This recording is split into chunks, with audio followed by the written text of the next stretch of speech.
Assalamu alaikum. Our today's topic in science is states of matter. What are objects? Objects can be described by their physical properties. And what is physical property? Physical properties describe how an object looks in shape or in color. Objects have different kind of physical properties such as objects take place space and objects have mass. Space occupied by an object is called its volume, and mass is the amount of matter that makes up an object.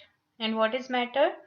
Anything that occupies space and has a mass is called matter. Matter. Matter is composed of tiny microscopic particles called atoms. Arrangement of atoms or particles helps to determine the states of matter. States of matter. There are three physical states of matter. The first one is solid. They have definite shape and definite volume. They are hard to break. For example, wood, metal, because the particles are tightly packed to each other, as you can see in the first jar.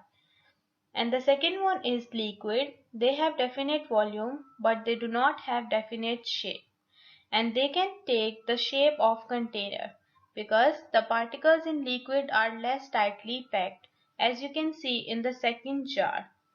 And the last one is gas. They do not have definite shape or a definite volume. They do not have color, that is why they are hard to identify. Particles in a gas move freely in all shapes available. For example, as you can see in the last jar. Changes in matter. The first one is physical change. Matter is constantly changing from one state to another. Example, ice in your juice melts. The second one is chemical change.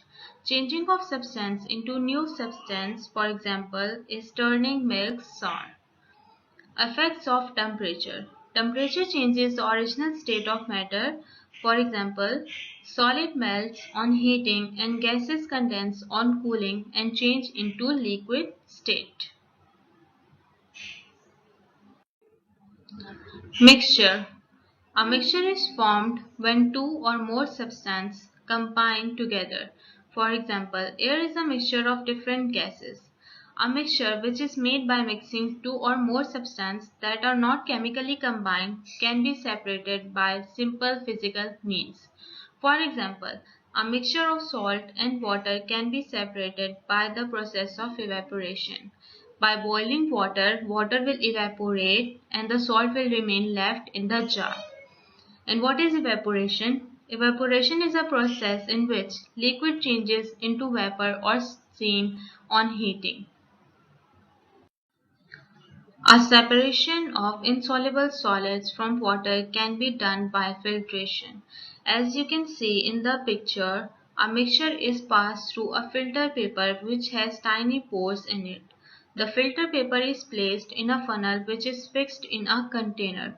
The solution is passed in the funnel on the filter paper and water is collected in the beaker.